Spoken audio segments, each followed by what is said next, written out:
Gas geyser ಬಳಸೋರು ಸ್ವಲ್ಪ ಹುಷಾರಾಗಿರಿ. ಯಾಕಂದ್ರೆ ಮೇಲಿಂದ ಮೇಲೆ ಗ್ಯಾಸ್ ಗೀಸರ್ಗಳ ಸೋರಿಕೆಯಿಂದಾಗಿ ಅನಾಹುತಗಳು ಸಂಭವಿಸ್ತಾನೆ ಇದೆ. ಈಗ ನೆಲಮಂಗಲದಲ್ಲಿ ಯುವತಿ ಮೃತಪಟ್ಟಿದ್ದಾಳೆ ಗ್ಯಾಸ್ ಗೀಸರ್ ಸೋರಿಕೆಯಾಗಿ. ಅದು ಕೂಡ ಬಾಯ್ ಫ್ರೆಂಡ್ ಮನೆಯಲ್ಲಿ ಯುವತಿ ಈ ರೀತಿ ಮೃತಪಟ್ಟಿದ್ದಾಳೆ. ಗ್ಯಾಸ್ ಗೀಸರ್ ಸೋರಿಕೆಯಾಗಿ ಬಾತ್ರೂಮ್ನಲ್ಲೇ ಯುವತಿ ಮೃತಪಟ್ಟಿದ್ದಾಳೆ ಅನ್ನೋದ್ರ ಬಗ್ಗೆ ಮಾಹಿತಿ ಇದೆ. ಗ್ಯಾಸ್ನಿಂದ ಉಸಿರುಗಟ್ಟಿ ಮೇಘನಾ ಎಂಬಾಕೆ ಮೃತಪಟ್ಟಿದ್ದಾಳಂತೆ.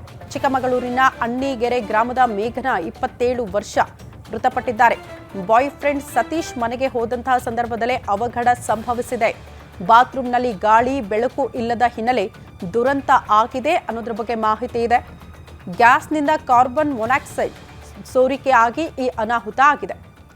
ಇದು ಮೊದಲ ಪ್ರಕರಣ ಅಲ್ಲ. ಗ್ಯಾಸ್ ಗೀಸರ್ಗಳು ಬಳಕೆ ಮಾಡೋರು ಬಹುತೇಕರು ಈ ರೀತಿ ಅದರಿಂದ ಹೊರಸೂಸುವ ಆ ಕಾರ್ಬನ್ ಮೊನಾಕ್ಸೈಡ್ ಅದನ್ನ ಸೇವನೆ ಮಾಡಿದ್ರೆ, ಅತಿಯಾಗಿ ಅದರ ಸೇವನೆ ಆದಾಗ ಉಸಿರುಗಟ್ಟಿ ಸಾಯುವಂತಹ ಪ್ರಕರಣಗಳು ದಿನೇ ದಿನೇ ಜಾಸ್ತಿ ಆಗ್ತಾ ಇದೆ. ಹಾಗಾಗಿ ಗ್ಯಾಸ್ ಗೀಸರ್ ಬಳಸೋರು ಸ್ವಲ್ಪ ಹುಷಾರಾಗಿರಿ.